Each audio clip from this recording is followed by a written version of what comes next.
folks, I wanted to do a quick video on the Great Resignation.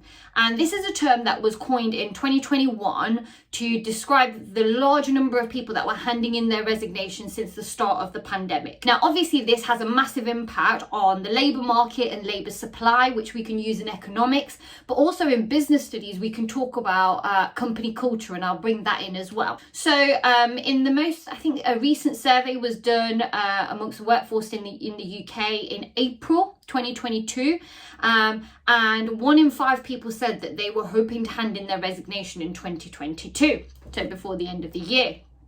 Reasons for this, obviously several reasons can possibly come up, but the main ones that were highlighted during this survey were wanting more flexibility. So the pandemic obviously showed people what is possible in terms of working from home, working different hours rather than the standard 9 to 5. So some people are leaving to seek more flexibility. Mental health and burnout. One of the industries that really highlighted this was banking and finance. So mental health, poor mental health and burnout and long hours meant that people wanted to change career or wanted to change workplace if they could find a healthier balance of that in another workplace. Higher salaries, so people understanding the worth of their skills, but also the other thing with that you need to keep in mind is we've seen a shortfall in the supply of labour, so people are able to demand higher salaries when they seek work. And secondly, the rising cost of living, the inflation, and how high it is right now means that people are seeking higher salaries, okay? And then finally, a mid-career change. So there's quite a few people who've maybe invested in a career for 10, 15, 20 years and are now either bored or unsatisfied, or it's not giving them the satisfaction that they had hoped for and they want to do something else. Or maybe they want to go into a job that just wasn't available 15, 20 years ago. The main group of people who this is affecting are those with specialised training. So obviously those with specialist skills, because they're now in demand more than ever, and therefore they're more likely to move and request a pay rise. The impact of that on costs on a business are obviously quite significant, especially if people are demanding pay rises in order to keep those staff. And therefore the kind of follow-on impact on prices of goods and the cost of living then has a knock-on impact as well. I want to pose some of the arguments that around the Great Resignation. Okay, so what is being said by economists? We've got policymakers from the Bank of England that are commenting on this as well. So some people are saying that the Great Resignation is in fact market correction, and that's quite a popular view by a gentleman called Simon Sinek, who's basically saying previously employers have abused their power. They've had the upper hand, and so they've treated workers poorly, with poor work conditions, no work-life balance, not paying any attention to mental health. And this is basically the Great Resignation is us seeing the market be corrected. So the power being handed back to the labour force, and COVID has redressed that kind of balance, and therefore employees have more power and they are then correcting the market and asking for more, okay? And companies that can't supply that, who don't have a positive culture in the business, so you can bring this in with business studies as well, companies that don't have a positive culture, who don't invest in their staff who don't see a way to progress, etc., they will therefore leave, okay, because they've got more power.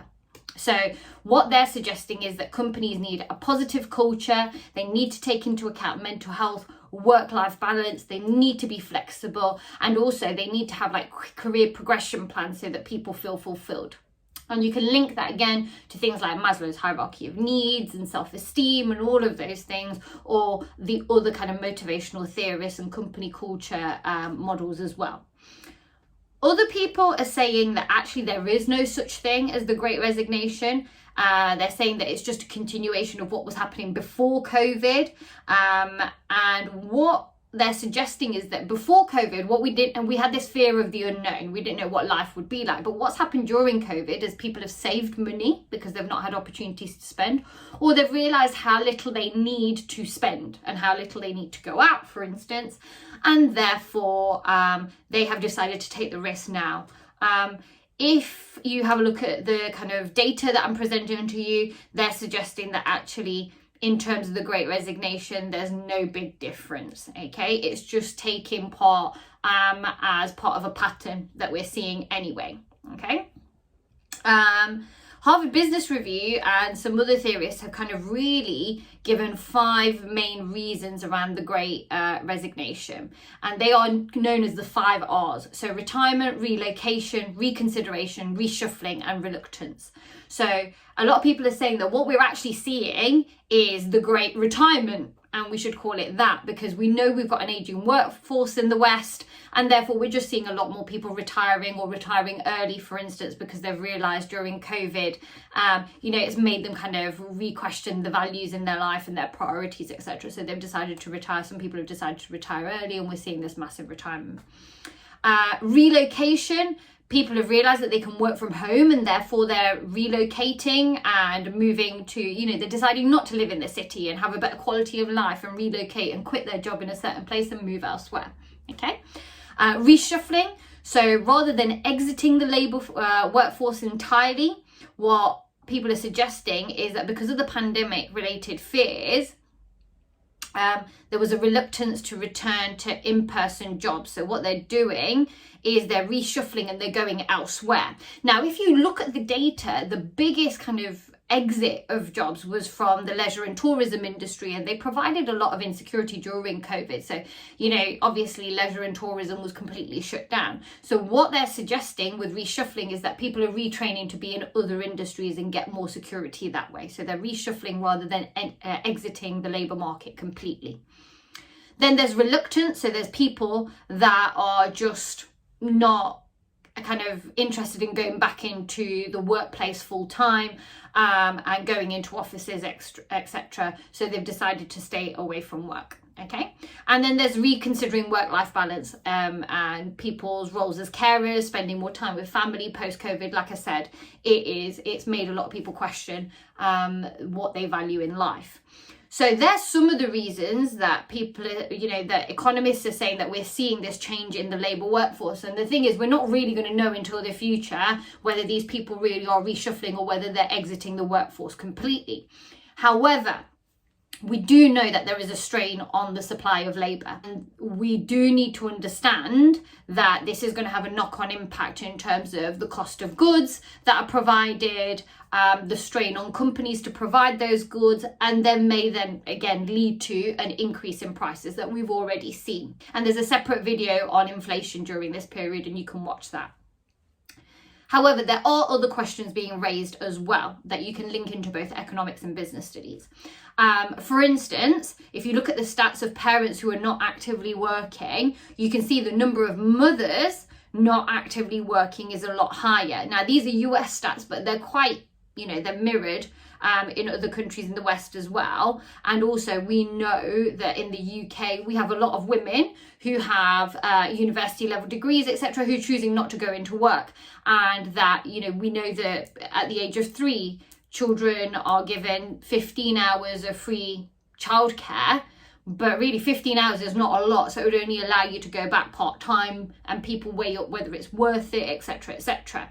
So really, should we have some sort of government intervention, or should companies be looking at being more flexible to allow more mothers to come back into the workplace, especially if we've got this strain on labour supply? So that's a question that is being asked at the moment. Company culture. Like I said earlier, companies are questioning whether they've got the right culture that is really inviting, and whether people are invested in working for that company, and the development of individuals, the commitment to a company mission, for instance. All of these things have a massive impact on whether people leave or not. It's also raised questions around the gender pay gap. This kind of exit of women of women in the labour workforce, and therefore are we needing to redress this kind of gender pay gap and make sure that we reward women and keep them in the workforce. And some of the solutions really is around flexibility. Can these organisations be flexible for people, especially if they want women to join the workforce? For instance, I know of organisations that will not have meetings before 10 a.m. and after 4 p.m. because a lot of the parents in these organisations need to go and collect children from school or drop them off in the morning. And so how can those little things, little kind of flexibilities, make it more welcoming to work in that working environment? And therefore, if they are in place, are people more hesitant to leave? So you're likely to hold on to your workforce more. So there's loads of things that, the Great Resignation brings up, both in economics and business studies. And really, we need to think about how can companies adapt? Is there any government intervention that can take place to resolve these issues?